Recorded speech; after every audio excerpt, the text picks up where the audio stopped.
YouTuber ప్రశ్న రావణ్ కు bail వచ్చిన మరో కేసులో పోలీసులు అరెస్ట్ చేశారు. డిప్యూటీ సీఎం పవన్ కళ్యాణ్ పై రావణ్ అనుచిత వ్యాఖ్యలు చేశారని పోలీసులకు ఫిర్యాదులు అందుతున్నాయి. ఈ నేపథ్యంలో మచిలీపట్నంలోని ఇనగుదురుపేట పోలీసులు అతన్ని అరెస్ట్ చేశారు. నిన్న రాత్రి 2వ అదనపు జ్యుడిషియల్ ఫస్ట్ క్లాస్ మేజిస్ట్రేట్ ముందు హాజరుపరిచారు. ఆసుపత్రి నుంచి రాత్రి 9 గంటల సమయంలో కోర్టుకు తీసుకువచ్చారు. రావణ్ తరఫున జడ శ్రావణ్ కుమార్, ప్రాసిక్యూషన్ తరపున ఏపీపీలు వాదనలు విన్న న్యాయాధికారి బాలా త్రిపుర సుందరి రావణ్ కు బెయిల్ మంజూరు చేశారు. బయటకు వచ్చిన రావణ్ ను మరో కేసులో అనకాపల్లి జిల్లా పాయికరావుపేట పోలీసులు అదుపులోకి తీసుకున్నట్టు తెలుస్తోంది. అక్కడి నుంచి పాయికరావుపేటకు తరలించారు. స్టేషన్ బెయిల్ వచ్చినప్పటికీ కూడా మళ్ళీ అక్యూజ్ ని వేరే చోటకి తీసుకెళ్లే ప్లాన్ చేస్తున్నారు. Which is undemocratic. ప్రతి సందర్భంలో ఒకే ఇన్సిడెంట్ మీద రిపీటెడ్ కేసులు పడుతున్నారు. సో స్టేట్ కి కూడా కొంత రెస్పాన్సిబిలిటీ ఉండాలి. రావణ్ నిజంగా తప్పు చేసి ఉంటే రావణ్ని అరెస్ట్ చేయండి. చట్టం ప్రకారం మీకు దమ్ము ధైర్యం ఉంటే 10 సంవత్సరాలు జైలు శిక్ష విధించి ఆయన జైలుకి పంపించండి. తప్పు చేశాడో లేదో తెలియదు. ఆ బెయిల్ రావటం బయట పోలీసులు ఉంటాం, బయట రావటం బయట పోలీసులు ఉంటాం. బయట పోలీసులు ఉండి ఎక్కడైతే జనసేన ఎమ్మెల్యేలు పోటీలో ఉంటారో, ఎక్కడైతే జనసేనకు పట్టు ఉంటుందో అక్కడికి తీసుకెళ్లి రిమాండ్ పెట్టడం పోలీస్ స్టేషన్ లో. అక్కడ 500-600 మంది కార్యకర్తలు వెంటాడటం, వేటాడటం, కొట్టడం. ఇది మీకు హీరోయిజం గా కనపడుతుంది మీడియాకి.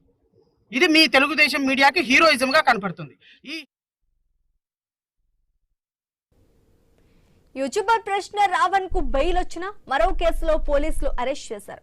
డిప్యూటీ సీఎం పవన్ కళ్యాణ్ పై రావణ్ అనుచిత వ్యాఖ్యలు చేశారని పోలీసులకు ఫిర్యాదులు అందుతున్నాయని తెలుస్తోంది. ఇదే అంశానికి సంబంధించి పూర్తి డీటెయిల్స్ మా ప్రతినిధి భార్గవ్ అందిస్తారు. భార్గవ్, ఏలూరులో గత నెల 28న దళిత క్రైస్తవ సమర శంకరావం సభల్లో చేసినటువంటి వ్యాఖ్యల నేపథ్యంలో కూడా ప్రశ్న రావణ్ పై వరుస అరెస్టుల పరంపర అయితే కొనసాగుతుందని చెప్పుకోవచ్చు. ప్రధానంగా ఆయన జనసేన పార్టీ అధినేత పవన్ కళ్యాణ్ పై చేసినటువంటి వ్యాఖ్యలతో పాటు అటు సామాజిక మాధ్యమాల్లో గానీ అటు వ్యక్తిగతంగా కూడా అటు పవన్ కళ్యాణ్ ను దూషిస్తూ మరోవైపు వర్గ వైషమ్యాలు రేకెత్తించేలా మాట్లాడినటువంటి ఫిర్యాదులు వరుసగా రాష్ట్ర వ్యాప్తంగా అనేక పోలీస్ స్టేషన్లు అందాయి. ఇప్పటికే మొదట పిఠాపురంలో అరెస్ట్ చేశారు. హైదరాబాద్ వెళ్లి రావణ్ అరెస్ట్ చేసి తీసుకొచ్చారు. ఆ తర్వాత ఆయన పూచికత్తిపై బెయిల్ తెచ్చుకున్నారు. ఆ తర్వాత పిఠాపురం నుంచి రాగానే కాకినాడలోని సర్పవరం పోలీసులు అరెస్ట్ చేసిన పరిస్థితి ఉంది.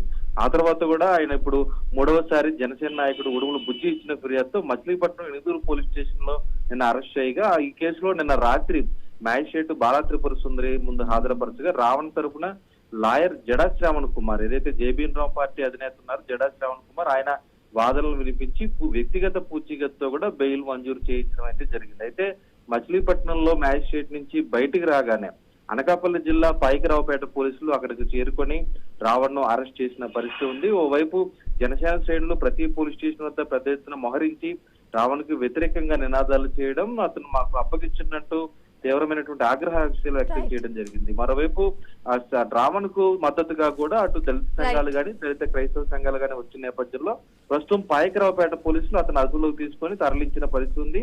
ఈ ఘటన మరింత కొనసాగేటువంటి ఉద్రిక్తతలు కూడా కనిపిస్తున్నాయి. Thanks for the update Bhargav.